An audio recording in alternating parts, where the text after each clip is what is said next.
É um homem que, ao lado de outros combatentes, lutou contra o regime colonial que dominou e oprimiu os angolanos.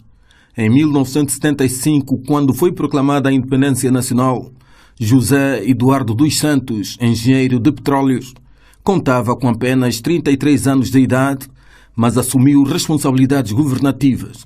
Foi com ele como ministro das Relações Exteriores que no dia 1 de dezembro de 1976, Angola foi admitida como membro da Organização das Nações Unidas, um dos acontecimentos mais significativos da história diplomática do país. Enquanto membro de pleno direito da Organização Mundial, Angola passou a fazer parte da discussão dos grandes temas internacionais, como a promoção da paz e a resolução dos conflitos e a promoção dos direitos humanos. 4 anos depois da proclamação da independência nacional, de Moscovo veio a notícia que abalou Angola. Foi pela voz de José Eduardo dos Santos que os angolanos foram informados sobre a morte do presidente fundador da República Popular de Angola. O grupo político do Comitê Central do MPLA Partido do Trabalho tem o doloroso e sentido dever de comunicar o falecimento do nosso querido presidente, Dr. Agostinho Neto, ocorrido no dia 10 de setembro de 1979, às 16 horas e 45 minutos, hora de Moscovo, na sequência da gravíssima doença de que sofria e, não obstante a intervenção cirúrgica a que foi submetido numa malograda tentativa de salvá-lo. Agostinho Neto foi chorado por todos os angolanos, incluindo os seus adversários da época, apanhados de surpresa pela brutalidade da notícia. Mas como a dialética da vida manda continuar, no dia 20 de setembro de 1979, a direção do MPLA elegeu José Eduardo dos Santos, que no dia seguinte foi investido nas funções de Presidente da República e de Comandante em Chefe das FAPLA, Forças Armadas Populares de Libertação de Angola.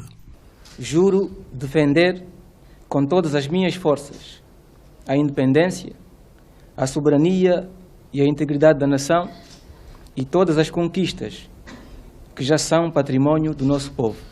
Com apenas 37 anos de idade, o novo líder assumiu o desafio de dirigir um país em guerra, constantemente invadido por forças sul-africanas, e uma guerra civil alimentada pelas grandes potências. O país continuou transformado num campo de batalha e definiu-se como prioridades a preservação da independência e da integridade do território nacional, a soberania e a unidade de todos os angolanos, sob cobertura do paradigma um só povo e uma só nação. O conflito militar prolongou-se ano após ano, mas em 1987, no segmento da Operação Saudemos, outubro, tem início a mãe de todas as batalhas no âmbito da guerra em Angola. A Batalha do Cuituquanaval foi travada na localidade com o mesmo nome, numa região estratégica da província do Cuando-Cubango. Segundo pesquisadores militares, no sudeste de Angola, o exército sul-africano empregou o melhor das suas armas para demonstrar na altura o mito da invencibilidade das suas forças. Foram utilizadas as suas melhores unidades e no teatro das operações estiveram engajados os melhores estrategas que fizeram toda a intervenção militar em Angola, desde a primeira invasão em 1975, ano da proclamação da independência nacional. Todos os registros apontam para a vitória militar das FAPLA, Forças Armadas Populares de Libertação de Angola, auxiliadas por forças cubanas, numa ação dirigida pessoalmente por José Eduardo dos Santos, enquanto comandante em chefe das Forças Armadas. A vitória no terreno militar propiciou uma significativa viragem no campo diplomático, no desfecho de um longo processo negocial que culminou com a assinatura dos Acordos de Nova Iorque a 22 de dezembro de 1988. Finalmente, os sul-africanos viram-se obrigados a cumprir com a Resolução 435/78 das Nações Unidas para a independência da Namíbia. Foi também o princípio do fim do regime do apartheid na África do Sul. São factos que geraram consenso no seio da SADC que deliberou a proclamação do 23 de março como o Dia da Libertação da África Austral, uma exaltação da data em que, em 1988, terminou a Grande Batalha do Cuito Cuanavalo.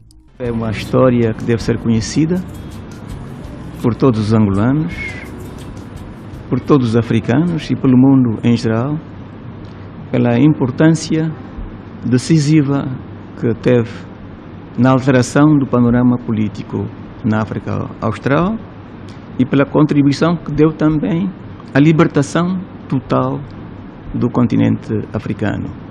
Devemos homenagear todos aqueles que participaram nesta batalha, pelo seu heroísmo, pela sua coragem.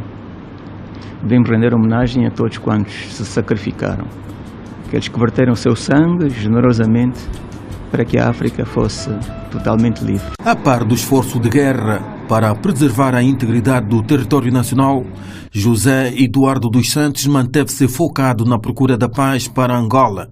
Foi um percurso longo com datas, protagonistas e cenários diferentes. Entre os factos mais relevantes que a história registrou, destacam-se 31 de maio de 1991, assinatura do Acordo de Bicessa em Portugal. Foi numa altura de grandes alterações geopolíticas pelo mundo e Angola procurou introduzir uma perspectiva plural na abordagem democrática com a consagração do multipartidarismo e da economia de mercado. Seguiram-se as primeiras eleições no país, mas na ressaca dos resultados eleitorais, a guerra voltou a assombrar o cotidiano dos angolanos. 20 de novembro de 1994, assinatura do Protocolo de Lusaka. Foi o renovar de esperança para a paz em Angola, mas mais uma vez sol de pouca dura. Uma quimera.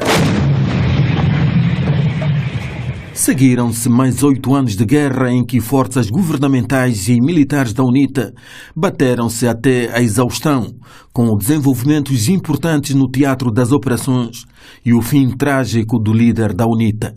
Na sequência, José Eduardo dos Santos tomou medidas para evitar um banho de sangue e ordenou o fim de todos os movimentos ofensivos das Forças Armadas. No dia 4 de abril de 2002, selou-se o Acordo de Paz e os angolanos ganharam a possibilidade de escrever a história de uma nova Angola, mérito que os militares atribuem à liderança de José Eduardo dos Santos. Em nome dos generais, almirantes, oficiais superiores e capitães, dos sargentos, praças e marinheiros das Forças Armadas Angolanas, enaltecer a figura e o papel ímpar de Sua Excelência, o Sr. Presidente da República e Comandante em Chefe das FA, que, com coragem, determinação, perspicácia e flexibilidade invulgar, tem sido o capitão-general que tudo fez e faz para levar a bom porto a barca da paz.